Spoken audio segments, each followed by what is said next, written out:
Good evening. Welcome to this new installment of US Politics Viewed by a Canadian.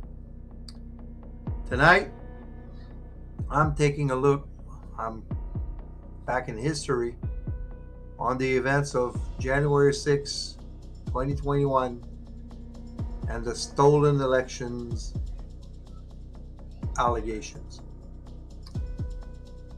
So, November 3rd, 2020, election night, votes are still being counted. Donald Trump comes out. Well, he's in the White House. He comes to the speaker's desk and tells the nation that he won the election and basically asks for all vote counting to be stopped. Now, does Donald Trump didn't want all votes to be counted. Why? Because all the votes that remained to be counted were mail-in ballots, absentee ballots, and advanced voting. All things that he told his voters, his base, not to do because that was part of his strategy. All the Republicans, or the majority of Republicans, voted on election day, and that was part of his plan to declare victory when the day's votes would be counted. All that because the majority of states in the United States are counting the mail-in, the absentee, and the advanced voting ballots casted after election day votes. So election day votes were advantageous to Donald Trump and the Republicans.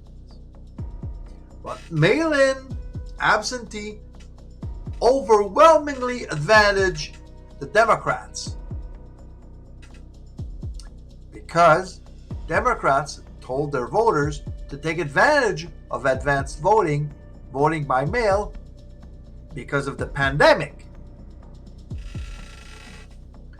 So Trump declares victory, and then he asks for the votes to stop counting the votes. Now, this, first of all, is illegal. It disenfranchises millions of voters. Okay? Then, when he saw that he wasn't winning, he made over 60 different lawsuits in different states. And they were all judged frivolous and without merit. The majority of those judges that just said, no way, I'm not looking at this, it's frivolous, without merit, were majority Trump appointees. So Trump judges themselves didn't even care or didn't even look at the cases, because all they had were allegations, and they were saying in court, there was fraud, there was fraud, there was fraud.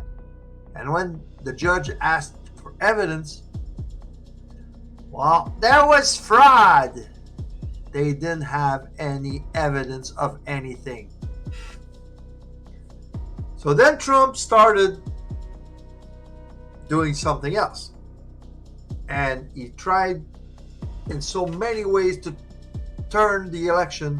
overturn the election. First, he started putting pressure on different state legislators. He put pressure on Rusty Bowers in Arizona, asking him to overturn the election. Now, Rusty Bowers voted for Donald Trump. He is a Republican. He is a conservative. And he wanted Trump to win. but he wasn't willing to break the law to help Donald Trump win. That's the thing. And then, early January 2021, Donald Trump, Rudy Giuliani, John Eastman, I think they were all there for that infamous phone call when they called the Georgia Secretary of State, Brad Raffensperger. And he goes, there was fraud, and Raffensperger says, well, we investigated everything you told us, and there's nothing.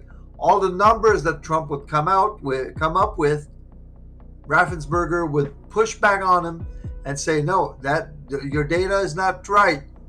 There was that many.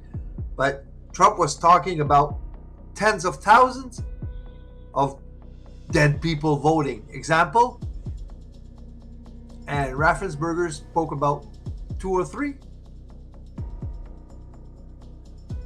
Would that have overturned the election result in Georgia, where he lost by 11,779 votes? Why do I know the number exactly? Well, just because at one point Trump said, I just want to find 11,780 votes. Yep. I just want to find 11,780 votes. That's illegal. That's election tampering. Trying to cheat on an election is criminal. But that's not the only thing he did. In 7 different states, he came up with a plan to send alternate slate of electors to Congress for the election certification process on January 6th. Those 7 states are, funny enough, all states where Democrats won. Georgia, Nevada, Arizona, Michigan, Wisconsin, Pennsylvania, and New Mexico. 7 slates of alternate electors, false electors, were sent to Washington to try to steal the election. So the guy that was saying the election was stolen from us was trying to steal the election himself. An election that was qualified the most secure election in history by his own Homeland Security Secretary that he appointed himself. That's not all. Tried to put pressure on the Justice Department, asking Bill Barr to investigate allegations of fraud. Bill Barr looked into everything Trump was saying, and when he was telling Trump, well, that's not true, Trump would come up with something else, and something else, and something else, and something else. Bill Barr would have investigated everything. Why? Because Bill Barr wanted Trump to win. But when he found out that all the allegations that Trump and company were making were not true, he resigned. Then there was Jeffrey Rosen that was nominated Attorney General. And on a night in December, there was an infamous meeting in the White House where Trump wanted to fire Jeffrey Rosen and install Jeffrey Clark as Attorney General. Jeffrey Clark, an environmental lawyer that never went to court on criminal cases or anything. And the only reason why Trump wanted to put Jeffrey Clark in there is because Jeffrey Clark was ready to do Trump's bidding. What was that? Just say the election was corrupt and leave the rest to me and the Republican congressman. Yeah, you heard that right. So he would have tell Jeffrey Clark, say the election result was corrupt and leave the rest to me and the Republican congressman. So that was another attempt to steal the election, disenfranchise the electors, and install himself for another 4 years in the White House. And who knows what will have happened in those 4 years after. Then there was pressure on Mike Pence. He was telling Mike Pence with John Eastman's theory, saying that you have the power to overturn this election. You can send it back to the states, and they're going to they're going to review, and they're going to send another slate of electors. Mike Pence didn't do it. He consulted with a lot of lawyers, a lot of judges, and Judge Ludig said Pence on the January 6th committee, when he testified, said Pence had no right to do that. So Pence was right not to do it.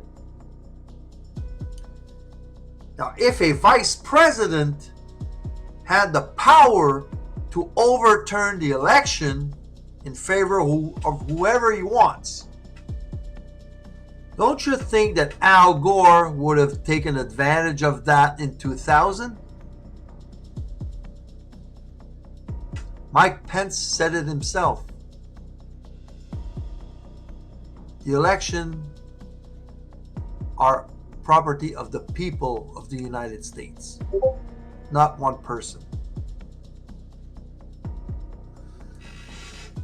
So then, that's when all that didn't work, Trump went extreme. January 6th.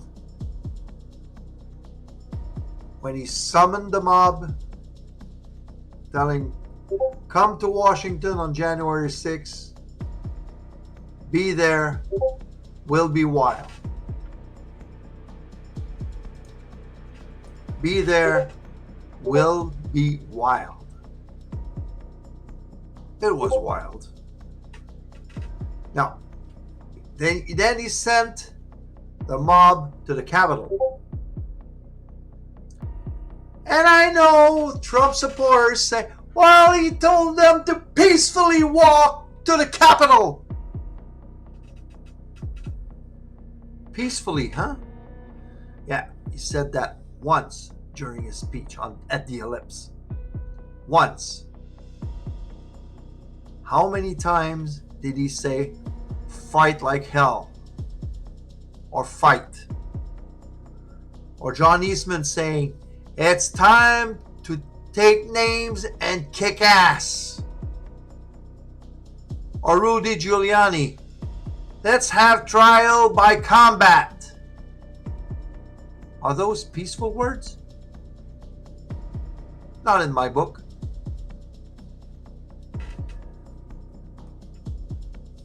So he summoned the mob, he riled up the mob, and told them to march to the Capitol, and told them to fight like hell, because if you don't fight like hell, you will not have a country anymore. That's exactly his words. So those people that considered themselves patriots were fighting like hell because they thought they were saving their country. Why? Because that's what Trump told him to do.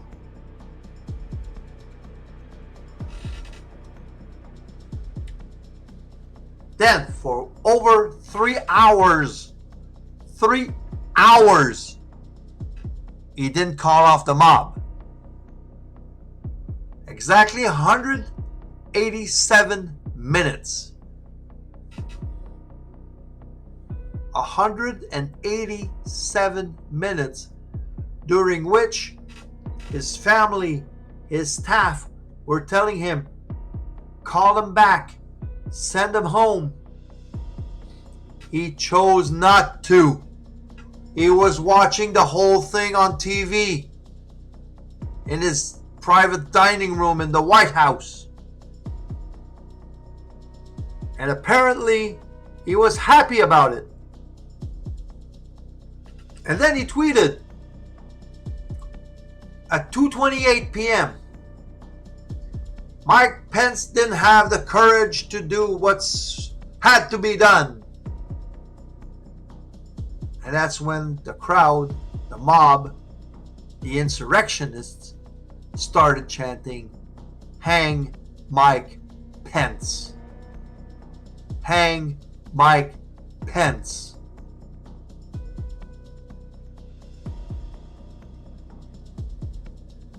The crowd, the mob, came within 40 feet of Mike Pence.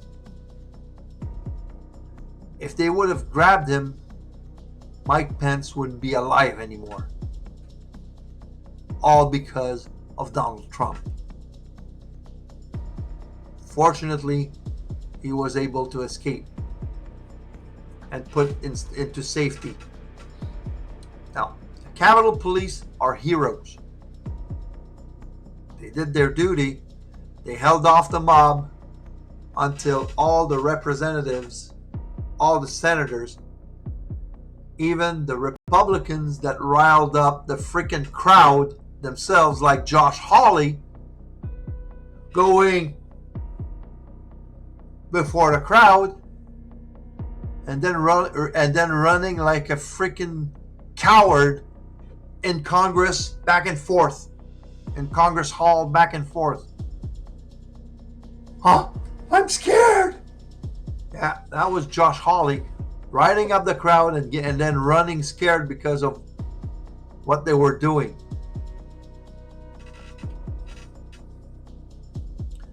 What was the goal of that?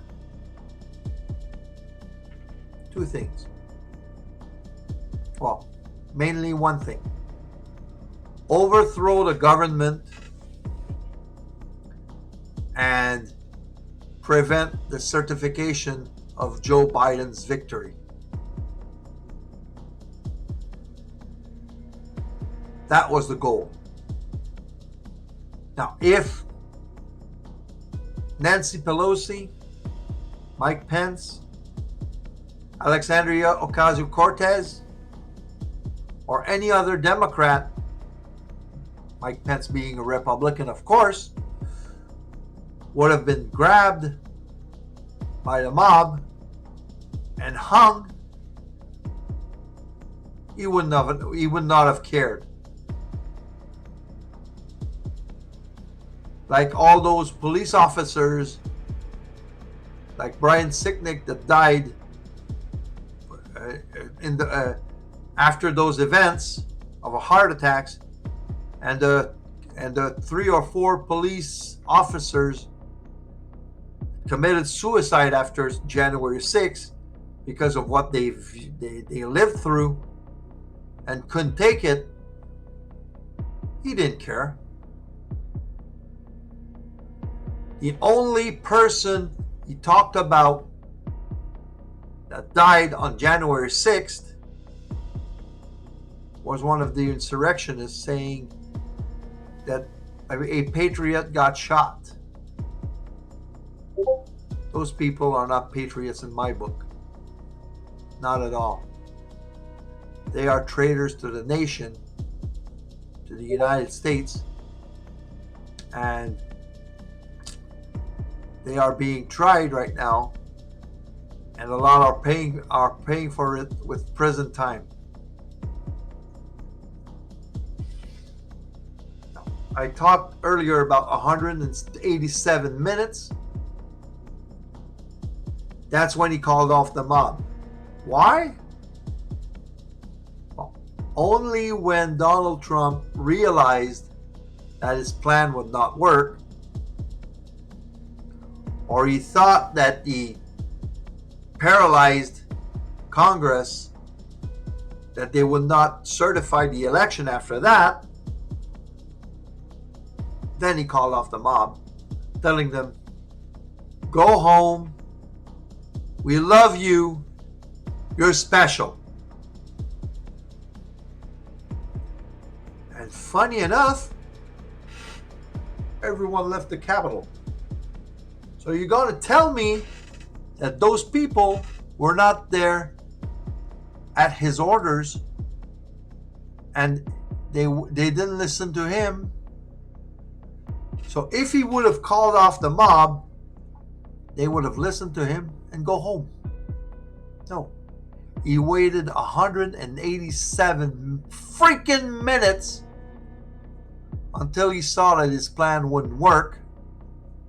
And that's when he called them off.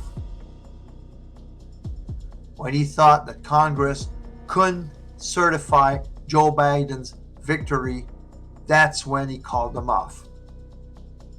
And he got screwed because Congress reassessed, returned to the Congress, to the Capitol, and certified Joe Biden's victory.